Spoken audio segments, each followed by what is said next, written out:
Murshidabad iron bridge সামনে আসছে।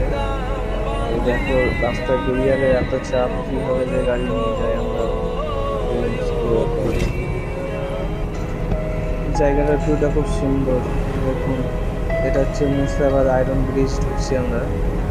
Iron toll, চাঁদির মোড় টোল প্লাজা যেটা বলে মুর্শিদাবাদ। আয়রন ব্রিজের ভিউটা শুধু দেখুন, ও জাস্ট ওয়াও! ভিউটা দেখুন আয়রন ব্রিজের। এটাই হচ্ছে আয়রন ব্রিজ, মুর্শিদাবাদ এরিয়াতে যেটা পড়ে হচ্ছে আয়রন ব্রিজ। ভিউটা শুধু দেখুন।